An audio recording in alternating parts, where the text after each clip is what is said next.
Good afternoon student. हमारा जो आज का टॉपिक है वो एक कॉमन टॉपिक है। हम मेथड एंड अप्रोचेस की बात कर रहे थे। सबसे पहले हम मेथड की बात कर रहे हैं। ये आपकी फिजिकल साइंस जो टीचिंग सब्जेक्ट हैं, physical science, life science, social science, mathematics और हमारे जो ये क्रिएटिव आर्ट में भी ये मेथड यूज़ किए गए हैं। हमारा जो पहला मेथड है वो है लेक्चर कम डेमोन्स्ट्रेशन मेथड। ये जो मेथड्स हैं हम कहाँ यूज़ करते हैं, ठीक है। सबसे पहले हम करेंगे टीचिंग मेथड की बात, शिक्षण विधि की बात। शिक्षण विधि में इसमें क्या करते हैं, शिक्षण के दौरान इन मेथडों को यूज़ किया जाता है, ठीक है। जो टीचर होता है अपनी शिक्षण विधि के दौरान इन मेथड्स को यूज़ करते हैं। और जैसे कि आप सब जानते हैं कि जो जितने भी सभी सब्जेक्ट्स हैं हमारे, उनके उद्देश्य अलग अलग हैं, टॉपिक अलग अलग हैं।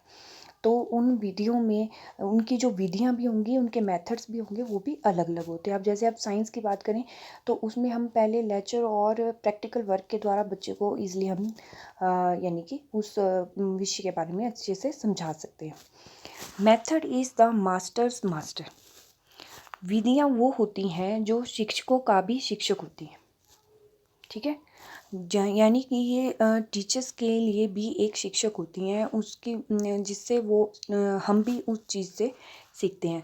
और every method has some good into no matters is the all good, कि सभी विधियों में गुण भी होते हैं, उनमें विशेषताएं भी होती हैं, बट कई मेथड ऐसे होते हैं जो परफेक्ट नहीं होते, ठीक है।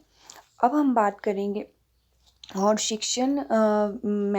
जो शिक्षण विधियाँ हैं, टीचिंग मेथड है, उसमें वो जो दो मेथड हैं हम ज़्यादातर यूज़ करते हैं। पहला है लेक्चर मेथड, दूसरा है डेमोन्स्ट्रेशन मेथड। पहला जो है लेक्चर मेथड यानी कि व्याख्यान विधि। व्याख्यान विधि के बारे में इसमें देखो बेटा, ये तो नाम से ही यानी कि इसके बारे में पता चल रहा है, लेक्चर।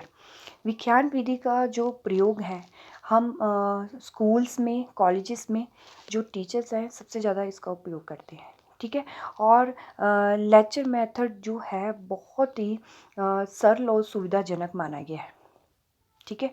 इसमें जो टाइम है कम लगता है। इसमें जो शिक्षक है बोल बोल कर बच्चों को समझाते हैं, ठीक है। और इसका उपयोग ज़्यादातर मोस्टली जो टीचर है इसका यूज़ करते हैं, क्योंकि जब तक टीचर क्लास में लेक्चर नहीं देगा तब तक उस चीज़ को, उस विषय के बारे में, उस टॉपिक के बारे में हमें पूर्ण जानकारी नहीं मिल पाएगी। अब जिन कक्षाओं में विद्यार्थियों की संख्या अधिक होती है, अब मान लो कि अगर एक कक्षा में बहुत सारे बच्चे हैं, तो ये जो मेथड है उसके द्वारा हम ईज़िली सब बच्चों को लेक्चर के माध्यम से उस टॉपिक के बारे में एक साथ समझा सकते हैं, ठीक है बेटा। और ये एक आदर्शवादी विचारधारा की देन है, ठीक है। इसमें जो टीचर्स हैं कि जो ये सरल विधि है, ये प्राचीन है, बहुत टाइम पहले से ही है कि जो ये लेक्चर दिया, जो देखा होगा आप लोगों ने सभाएं होती हैं उसमें भी लेक्चर दिया जाता है, संबोधित किया जाता है। कोई भी प्रोग्राम होते हैं तो उसमें भी वो लेक्चर के माध्यम से अपने प्रोग्राम के बारे में जो भी वो बताना चाहते हैं उस लेक्चर के माध्यम से, उस व्याख्यान विधि के माध्यम से वो दूसरों को अपनी बात पहुंचाते हैं, ठीक है। इससे क्या होता है, लेक्चर मेथड से जो बालक है वो एक्टिव होते हैं, सिर्फ सुनना है, उन्होंने कोई काम नहीं करना है, ना कुछ लिखना है, ना कोई चीज़ बनानी है, बट लेक्चर में उन्होंने सिर्फ सुनना है, क्योंकि उनका उसमें कोई कार्य नहीं होता है। क्योंकि उससे क्या होता है, उनकी जो स्मरण शक्ति है उस चीज़ को सुनकर, कहते होते हैं ना बेटा, कई चीज़ें ऐसी होती है जो सुनकर याद हो जाती हैं, देखकर माइंड में रहती हैं। तो ऐसे ही लेक्चर मेथड है। अब अगर हम इसके एडवांटेज की बात करें तो इस विधि में जो अध्यापक है, टीचर एंड स्टूडेंट को कोई मेहनत नहीं करनी होती है, ठीक है। हाँ, लेक्चर के बारे में टीचर को ज्ञान जरूर होना चाहिए कि आज वो क्या करवा रहे हैं, किस टॉपिक पे इंट्रोड्यूस करवा रहे हैं, उसके बारे में उनको पूरा ज्ञान होना चाहिए, बहुत मेथड पूरा क्लियर होना चाहिए, यानी कि लेक्चर अपना, ठीक है। इसमें टीचर जल्दी से जल्दी अपने कोर्स को पूरा कर लेते हैं, ठीक है। इसमें क्या होता है कि अगर जैसे कि हम अगर कॉलेजेस की बात करें तो इसमें जो लेक्चर है वो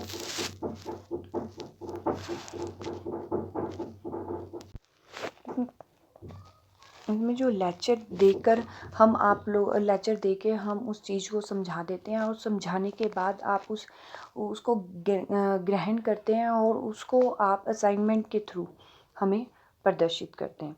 और इसमें जो तथ्यात्मक ज्ञान और ऐतिहासिक विवेचना की सबसे अच्छी विधि मानी गई है, इसे यानी कि फैक्चुअल नॉलेज और हिस्टोरिकल एनालिसिस होता है इससे, ठीक है। और इस विधि का उपयोग अन्य विधियों की सहायक विधि के रूप में भी किया जाता है, ठीक है। अब इस विधि लेक्चर अन्य विधियों के द्वारा भी, जैसे कि हम लेक्चर देकर, जैसे कि अगर हमने किसी चीज़, अगर बच्चे को पहले मोटिवेट ही करना होता है तो हम पहले उस टॉपिक के बारे में बच्चों को लेक्चर देते हैं, ठीक है। हर एक चीज़ के लिए ये जो विधि है बहुत सरल मानी गई है। इससे क्या होता है कि हम थोड़े टाइम में अपनी बात सब बच्चों को, वैसे अब पूरे स्कूल की अगर हम बात करें, कॉलेजेस की बात करें, अगर मॉर्निंग असेंबली में कोई हमने मैसेज देना है या किसी बारे में बात करनी है तो हम एक साथ सभी को उस चीज़ के बारे में बता सकते हैं। अब डिसएडवांटेज की अगर हम बात करें तो इसमें क्या होता है, देखो इसमें एडवांटेज तो होता है, लेकिन इस बार ये भी होता है ना, कई बार लेक्चर देते रहते हैं और बच्चे सुनते नहीं हैं। कई बीच में ऐसे होते हैं कि हाँ भाई मैम लेक्चर दे के चली गई, वो किसी ने सुना, वो ध्यान उनके ध्यान को भी इसमें, यानी कि कहने का मतलब ये है बेटा कि अगर हम बच्चों को लेक्चर देते हैं तो कई बच्चे उस चीज़ को सुनते नहीं हैं, निष्क्रिय नहीं होते हैं। और अगर ज़्यादा लंबा लेक्चर हो जाए तो उसमें स्टूडेंट बोर भी हो जाते हैं, ठीक है। और इससे क्या होता है, अगर बोर हो जाएंगे तो वो ध्यान नहीं देते हैं और वो डिस्टर्बिंग करनी शुरू कर देते हैं। तो ऐसे ही अगर इसमें हम कोई प्रैक्टिकल वर्क तो होता नहीं है, बच्चों को सिर्फ बैठ के सुनना होता है लेक्चर में। तो विज्ञान विधि के द्वारा जो बच्चे हैं वो निष्क्रिय होकर कहीं तो सुनते हैं, कोई आगे बैठे हो तो सुनते हैं, पीछे वाले तो फिर आपको पता ही है कि कई बार हम भी बोल देते हैं कि पीछे वाले बच्चों का ध्यान नहीं है, तो उनका ध्यान अपनी तरफ आकर्षित करने के लिए बीच में उनसे क्वेश्चनिंग करते रहना चाहिए। तो और दूसरी बात क्या होती है, इसमें प्रैक्टिकल वर्क तो नहीं होता है, लेकिन इसमें मेमोरी पावर देखी जाती है कि किस बच्चे ने कितनी उस लेक्चर को सुना और कितना उसका गहन किया है, ठीक है बेटा। इसके एडवांटेज भी हैं और डिसवांटेज भी हैं। नेक्स्ट हम बात करेंगे डेमोन्स्ट्रेटेड मेथड की, यानी कि प्रदर्शन विधि की। प्रदर्शन विधि वो विधि होती है जिसमें उदाहरणों और प्रयोगों के द्वारा अध्ययन करवाया जाता है, ठीक है। प्रैक्टिकल वर्क होता है साइंस में, हम जैसे मान लो कि हमने अगर उस टॉपिक के बारे में लेक्चर दे भी दिया, लेकिन बच्चों को उस चीज़ का तब तक पूरा क्लियर नहीं होता जब तक हम उसको डेमो नहीं देते हैं उन चीज़ों का, ठीक है। और इस विधि के द्वारा एक तो उदाहरण प्रयोगों के द्वारा सिखाया जाता है। अब जैसे कि अगर हम आर्ट की अगर हम बात करें, ठीक है, जो टीचर है चित्रकला की कोई भी शैली अगर उन्हें पढ़ानी है तो उस शैली के लिए चित्रकार कला का प्रदर्शन करना होता है। मान लो कि अगर मैंने आपको पेस्टल कलर के बारे में बताना है तो मुझे पहले आपको पेस्टल कलर के बारे में पूरा यानी कि एक्सप्लेन करना होगा, लेक्चर देना होगा।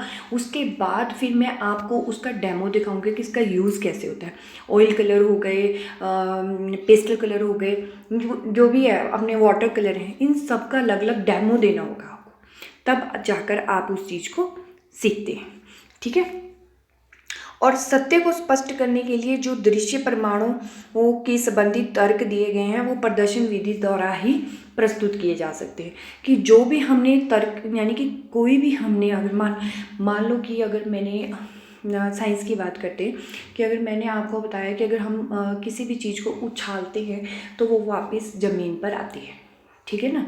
तो वो अब आप लोग बोलेंगे मैम वो कैसे, तो वो चीज़ को हम आपके सामने एग्जाम्पल करके बताएंगे।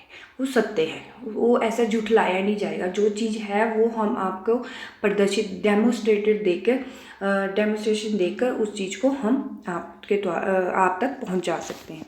इसमें क्या होता है, जो वैज्ञानिक घटना को विजुअल रूप में प्रकट करते हैं, इससे क्या होता है बच्चों को प्रैक्टिकल करके दिखाते भी हैं और जिसमें प्रयोग से संबंधित बातों की व्याख्या उनके साथ करते हैं। और प्रदर्शन के समय जो छात्र होते हैं वो सक्रिय हो जाते हैं, अटेंटिव होकर वो चीज़ को देखते हैं ना। कई बार ऐसी चीज़ें जो आप लोगों ने नहीं देखी हो, चाहे हम भी हैं, तो हम उस चीज़ को हम बड़े ध्यान से देखते हैं कि ये चीज़ कैसे है। अगर हमने मान लो कि किसी चीज़ का प्रैक्टिकली करना है या कोई मॉडल तैयार करना है या फिर साइंस में कोई आविष्कार करना है, तो उस चीज़ को हम बड़े ध्यान से देखते हैं, जिससे छात्रों का जो ध्यान है बिल्कुल उस चीज़ के ऊपर होता है, सक्रिय होता है।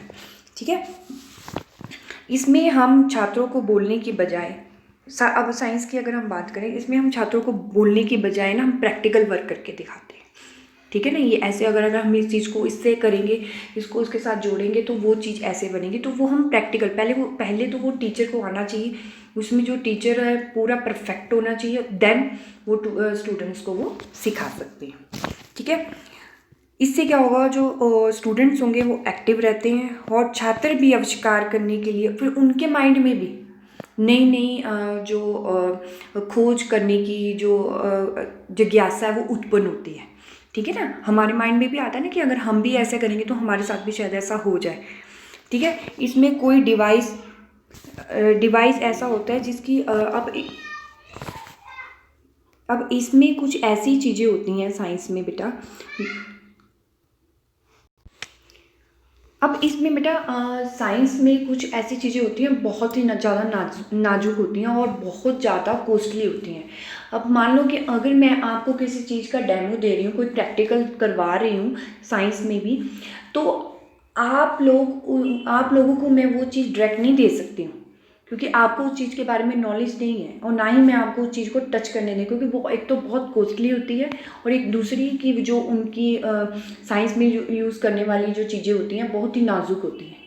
ठीक है, जब तक आपको उस चीज़ के बारे में पूरी नॉलेज ना हो तो तब तक उस चीज़ को हम आप लोगों तक आपको करने के लिए, प्रयोग करने के लिए नहीं दे सकते हैं। ठीक है बेटा, ये तो थी हमारी प्रदर्शन विधि। नेक्स्ट हम बात करेंगे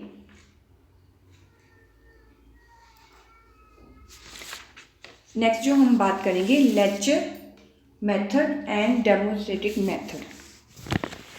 लेक्चर कम डेमोन्स्ट्रेटिव मेथड, विख्यान विधि। Lecture cum demonstrative method include the merit of the lecture as well as demonstrative method. Teachers explain the theoretical with the help of lecture method, making use of diagrams and statements, and then they make the theory clearly. He and she performs the experiment. कहने का मतलब ये है बेटा, जो विज्ञान प्रदर्शन विधि है इसमें हम पहले जो अध्यापक है, पहले तो ये दोनों आपस में मिक्सचर है, lecture method and demonstrative method. ठीक है, इसमें जो टीचर है क्लास में जाकर बोलकर अपनी बात बता देते हैं। ठीक है, उसमें क्या होता है कि जो टीचर है एक्सप्लेन कर देता है, थ्योरेटिकल बात एक्सप्लेन कर दी, फिर उसके बाद उन चीज़ों को एक्सप्लेन करने के बाद वो उनको डेमोन्स्ट्रेटर देते हैं। डेमोन्स्ट्रेशन में टीचर प्रयोग विधि द्वारा उनको समझाते हैं। अब शिक्षक विज्ञान विधि में टीचर अपने टॉपिक को पहले लेक्चर मेथड के द्वारा समझा देते हैं, फिर डेमोन्स्ट्रेटिव मेथड के द्वारा स्टूडेंट को समझा देते हैं। ठीक है, पहले तो उन्होंने लेक्चर दे दिया, एक टॉपिक लिया, उसमें उस टॉपिक को पहले लेक्चर के माध्यम से आपको पूरी नॉलेज दे दी। जैसे कि मान लो कि इसमें ये होता है, ऐसा होता है कि अगर हम इस विधि का प्रयोग करेंगे तो ऐसा होगा, तब तक आपके माइंड में ये चलता रहता है कि अगर ये जो मैम बोल रहे हैं लेक्चर में, अगर जब हम इसका प्रयोग करेंगे, डेमोन्स्ट्रेशन देंगे मैम, तो वो विधि कैसे हमारे सामने आएगी। ठीक है, और इससे बच्चा क्या होता है, जल्दी सीखता है उस चीज़ को। चित्रों और कथनों का उपयोग करते हैं। ठीक है, उसमें हम पिक्चर्स का भी प्रयोग कर सकते हैं। इससे क्या होगा, जो प्रयोग करने का, जो प्रदर्शन का प्रयोग हम स्पष्टता से बच्चों के सामने कर सकते हैं। ठीक है बेटा, उनमें उन्होंने अगर हम इसके मेरिट्स की बात करें तो student are full active in this. इसमें क्या होता है, जो विद्यार्थी पूरी तरह सक्रिय होता है। पहले तो उसने लेक्चर सुना, दूसरी बात जब मैम ने ये बात बोली कि उसमें आपको हम डेमोन्स्ट्रेशन के द्वारा, ये एक विधि के द्वारा आपको ये प्रैक्टिकल करके दिखाएंगे, तो वो चीज़ हम बच्चे एक्टिव होकर उस चीज़ को सीखते हैं, सुनते भी हैं। ठीक है, और इससे क्या होता है, जैसे कि मान लो कि विद्यार्थी पूरी तरह सक्रिय होकर तो सुनता ही है, इससे बच्चा सुन भी रहा होता है और देखकर समझ भी रहा होता है। ठीक है, मान लो कि किसी बच्चे ने अगर सुना भी नहीं है तो वो देखकर उस चीज़ को आसानी से समझ सकता है और अपनी लैंग्वेज में उसको प्रदर्शित कर सकता है। ठीक है बेटा। लेक्चर कम डेमोन्स्ट्रेटिंग मेथड में जो भी एक्सपेरिमेंट के द्वारा बच्चा भी सोचता है तो उसकी इससे क्या होता है कि उनकी थिंकिंग पावर बढ़ती है। ठीक है। मान लो कि अगर हमने उसमें से हम बोलते हैं ना कि जैसे कि हमने लेक्चर दे दिया और डेमोन्स्ट्रेट, बेटा आप क्वेश्चन पुट करो, तो बच्चों के मन में जो थिंकिंग पावर्स होती हैं, क्वेश्चनिंग होती है, वो बच्चे पूछते हैं अपने उस चीज़ को, और इससे क्या होता है बच्चे को वो टॉपिक बहुत ज़्यादा अच्छे से क्लियर हो जाता है। ठीक है। नेक्स्ट जो बात की उन्होंने कि इसमें जो स्टूडेंट्स हैं वस्तुओं को प्रत्यक्ष रूप से देखते हैं, इसलिए उन्होंने किसी भी छुट्टी कल्पना का सहारा नहीं लेना पड़ता है, क्योंकि उसमें हम बच्चों को झूठ नहीं बोल सकते बेटा अगर हम इसको ऐसे करें, मान लो किसी साइंस लैब में गए हैं तो हम बच्चों को ऐसे बोल के बता दें झूठी बेटा ऐसे करेंगे तो हो जाएगा, नहीं, वो बच्चा प्रत्यक्ष रूप से उस चीज़ को देख रहा होगा, अगर वो चीज़ उसके सामने होगी तो वो सच्ची होगी, नहीं तो अदरवाइज़ वो झूठी होगी। कि जो चीज़ हम उन बच्चों को बताना चाहते हैं अगर हम उसको प्रैक्टिकल वर्क में लाइव देख रहे हैं तो वो एक कल्पना नहीं होगी, वो लाइव होगा, वो हम देख चुके हैं। ठीक है। और इससे क्या होता है जो साइंस है इसमें जो कल्पना नहीं करनी पड़ती, जैसे अगर धरती जो है हर एक चीज़ को अपनी ओर आकर्षित करती है, जैसे अब साइंस में हम बोलते हैं, अब साइंस में हम बोलते हैं कि इसमें कोई साइंस में कई प्रिंसिपल्स होते हैं, इसमें कल्पना नहीं करनी पड़ती है, इसमें रियलिटी दिखानी पड़ती है। ठीक है। अब बोलते हैं ना जैसे कि अब धरती जो है अपनी हर एक चीज़ को अपनी ओर आकर्षित करती है। अब मान लो कि अगर वस्तु को कोई भी वस्तु ऊपर जाती है जब, ठीक है, तो वापस कहाँ आती है, धरती पर। अब बच्चों को अगर हम बोलेंगे बेटा कोई भी वस्तु ऊपर जाती है तो वापस कहाँ आती है, धरती पर, तो बच्चों को हम गेम के माध्यम से उस चीज़ का एग्जाम्पल दे सकते हैं लाइव। ठीक है। जैसे बेटा ये गेंद ऊपर गई और ये वापस धरती पर आई है, तो जो धरती है इसको अपनी ओर आकर्षित करती है। ठीक है। इससे कई प्रकार जो कोई भी जो आप इसमें एक्सपेरिमेंट कर रहे होंगे वो बच्चा उस चीज़ को लाइव देखेगा और उसको समझेगा।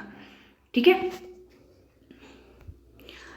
Know keeping the tool ready bye demonstration, जैसे कि हमने बात की थी उसमें, सॉरी बेटा ये नहीं है, इसमें हम सॉरी मेरिट की बात कर रहे थे पहले।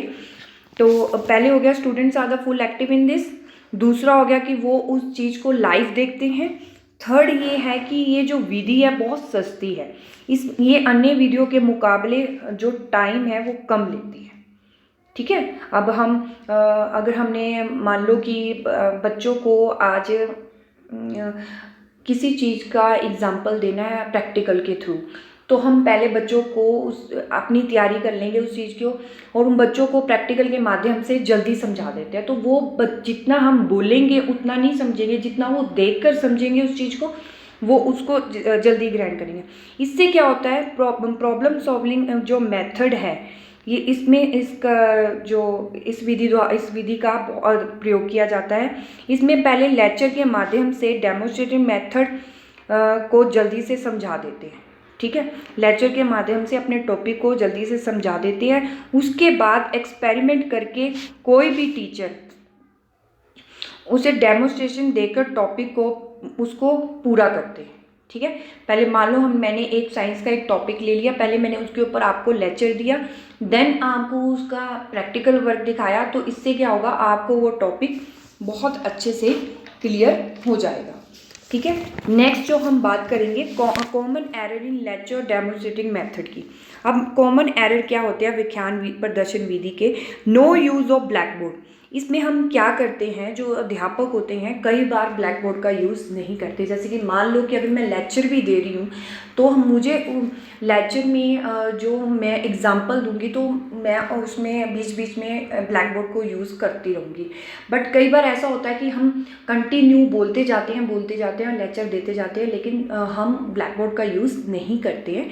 तो इसमें इससे क्या होता है, जो टीचर जो ब्लैक बोर्ड का अध्यापक यूज़ नहीं करते हैं और टीचर एक्सपेरिमेंट करते हैं कि ब्लैक बोर्ड का प्रयोग करते रहें। ठीक है, इसमें क्या होता है कि जो टीचर है लेक्चर के टाइम ब्लैक बोर्ड का यूज़ करते हैं।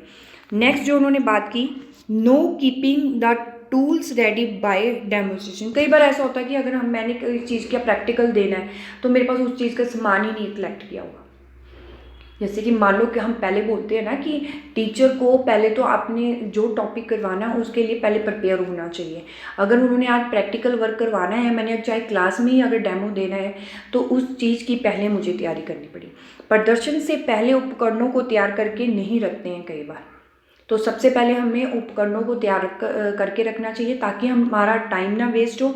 दूसरा, हम बच्चों को जैसे ही हमने लेक्चर दिया उसके बाद तुरंत ही उनको डेमो देने के बाद उस चीज़ टॉपिक को हम आसानी से समझा सकें। नेक्स्ट जो है, continue asking of the teacher. अब टीचर लेक्चर की बात है तो कई बार ऐसा होता है टीचर लगातार बोलते रहते हैं। ठीक है, इससे क्या होता है, बच्चे बोर हो जाते हैं। कई बच्चे ध्यान देना बंद कर देते हैं। तो हमें जो लेक्चर देना है वो इस हिसाब से देना चाहिए ताकि बच्चा बोर भी ना हो, और लेक्चर में बीच बीच में बच्चों से क्वेश्चनिंग करते रहना चाहिए। ठीक है, नेक्स्ट जो हम बात करेंगे वो है कंडक्ट ऑफ लेक्चर डेमोन्स्ट्रेशन, कि विज्ञान विधि प्रदर्शन विधि का संचालन कैसे किया जाता है। अब कंडक्ट कैसे करेंगे हम, पहले लेक्चर हो चाहे डेमोन्स्ट्रेशन, सबसे पहले हम क्या करेंगे, टीचर जो है अगर हम अपनी क्लास में हमने अगर आज किसी चीज़ पर किसी टॉपिक पे अगर लेक्चर देना है तो पहले मैं उसको प्रिपेयर करूँगी, पहले मैं उसकी प्लानिंग करूँगी। अगर प्लानिंग का मतलब कि पहले मैं अगर मैंने आपको लेक्चर देना उसकी प्लानिंग करूँगी, देन मैंने अगर आपको डेमो देना है तो मैं उसकी तैयारी करूँगी, उसमें मुझे किस किस चीज़ों की ज़रूरत पड़ेगी। ठीक है बेटा, तो सबसे पहले योजना की तैयारी होनी चाहिए, यानी कि प्लानिंग होनी चाहिए, टॉपिक की तैयारी करनी चाहिए। ठीक है, उसमें सबसे पहले मुझे प्रिपरेशन करनी चाहिए। ठीक है, देन लेसन प्लानिंग होनी चाहिए, पाठ योजना होनी चाहिए। जैसे कि अब आप लोग टीपी पे जाते हो तो आप डायरेक्ट नहीं जाओगे, पहले आप लेसन प्लानिंग करोगे कि आपने जो आज टॉपिक पढ़ाना है, मान लो आपने साइंस में ही पढ़ाना है, अगर आपने भूगोल में ही पढ़ाना है तो आप मैप की तैयारी मैप करवाओगे तो मैप चार्ट आप साथ लेके जाओगे, या फिर आप कोई फ्लैश कार्ड्स चार्ट्स कुछ भी मॉडल्स वगैरह साथ लेके जाओगे। साइंस में, मैथमेटिक्स में, इंग्लिश में अगर आपने ग्रामर करवानी है, हिंदी में, आर्ट में, किसी भी चीज़ में, तो सबसे पहले आपकी जो योजना की तैयारी होगी, प्रिपेयर करेंगे हम पहले टॉपिक के बारे में, फिर उसकी तैयारी करेंगे, यानी कि सबसे पहले हम लेक्चर की यानी कि पाठ योजना बनाएंगे, फिर प्रयोग की रिहर्सल करेंगे। ठीक है, रिहर्सल ऑफ एक्सपेरिमेंट, कि मान लो कि मैंने लेक्चर प्रिपेयर कर लिया और मैंने कल ये अगर आपको डेमो देना है तो उस चीज़ को पहले मैं रिहर्सल करूँगी। जैसे कि अगर आप भी क्लासेस लेने जाओगे, और दूसरा ये कि जब आपकी टीपी होती है तो जो या आपकी जो लास्ट टीपी होती है तो उसमें जो बाहर से टीचर्स आते हैं तो उसमें आप पहले ही घर में रिहर्सल करते हैं ना उस टॉपिक के बारे में। और अगर आपने कोई लाइव उसमें साइंस का कुछ देना है तो उसकी भी हम पहले रिहर्सल करेंगे कि वो चीज़ चलती है, ताकि वहाँ जाके वो चले ही ना और हमारा टाइम भी वेस्ट हो और बच्चों को उस चीज़ के बारे में अच्छे से आसानी से समझ भी नहीं आएगा। और दूसरी बात ये कि बच्चों का ध्यान इधर उधर भटकेगा। ठीक है, कंडक्ट ऑफ लेक्चर डेमोन्स्ट्रेशन, विज्ञान प्रदर्शन विधि का संचालन करने से पहले सबसे पहले हमें प्लानिंग करनी है, फिर प्रिपरेशन करनी है, लेसन प्लानिंग करनी है, फिर रिहर्सल ऑफ एक्सपेरिमेंट करना है। ठीक है, प्रयोग की भी हम रिहर्सल कर लेंगे। ठीक है, देन सेकंड नंबर में प्लानिंग के ये सब पॉइंट्स थे, पहले preparation, lesson planning, rehearsal of experiment. Then हम बात करेंगे इंट्रोडक्शन की, द लेसन, पाठ प्रस्तुत करना। अब मैंने अगर आपके सामने पाठ प्रस्तुत करना है, आप भी अगर टीपी पे जाएंगे तो अगर आप लोगों ने भी पाठ प्रस्तुत करना है तो हम डायरेक्ट नहीं उस लेसन का नाम बताएंगे। जैसे कि अगर मान लो अगर हम फसल के बारे में ही पूछ रहे हैं तो हम बच्चों से उन चीज़ों के बारे में पहले क्वेश्चनिंग करेंगे, देखेंगे कि बच्चों को कितना ज्ञान है उस चीज़ के बारे में। ठीक है, फिर देन हम उस क्वेश्चनिंग करने के बाद फिर हम अपने पार्ट को इंट्रोड्यूस करेंगे बच्चों के साथ। फिर नेक्स्ट आएगी हमारी टीचिंग में हम फिर हम अपनी टीचिंग शुरू कर देंगे। जो हमने टॉपिक प्रिपेयर किया है उसके बारे में हम पूरा एग्जाम्पल के थ्रू, चार्ट्स के थ्रू, फ्लैश कार्ड के थ्रू इन सारी चीज़ों को आपके सामने बच्चों के सामने प्रयोग कर लेंगे। ठीक है, इंट्रोडक्शन द लेसन, फिर टीचिंग, फिर एक्सपेरिमेंशन होंगे, फिर प्रयोगीकरण होगा। हमने उनके साथ इंट्रोड्यूस कर दिया लेसन, उनको टीचिंग भी दे दी। ठीक है, लेक्चर भी हो गया हमारा। उसके बाद हमारा आएगा प्रयोगीकरण यानी कि प्रदर्शन विधि। ठीक है, फिर उसमें हम डेमो देंगे बच्चों को, उस चीज़ के बारे में एक्सपेरिमेंट करके दिखाएंगे लाइव उनको। ठीक है, वो सत्य होगा, फैक्ट होगा, वो कल्पना नहीं होगी बच्चों के लिए। ठीक है, नेक्स्ट जो होगा ब्लैक बोर्ड वर्क। साथ साथ में अगर हम बच्चों को लेक्चर भी दे रहे हैं तो हम साथ साथ ब्लैक बोर्ड का यूज़ भी करते रहना चाहिए। एक टीचर के लिए बहुत ज़्यादा ज़रूरी होता है बेटा, जब आप टीपी पे भी जाएंगे तो ब्लैक बोर्ड का यूज़ हमें साथ, चाहे हम चार्ट भी यूज़ कर रहे हैं, चाहे हम फ्लैश कार्ड यूज़ कर रहे हैं, चाहे मॉडल्स यूज़ कर रहे हैं, लेकिन हमें ये नहीं भूलना है कि हमें ब्लैक बोर्ड का यूज़ करना है। अगर हम अपना पार्ट इंट्रोड्यूस कर रहे हैं, लेसन इंट्रोड्यूस कर रहे हैं, तब भी आप लोगों ने पहले ब्लैक बोर्ड पर इंट्रोड्यूस करना है चैप्टर को।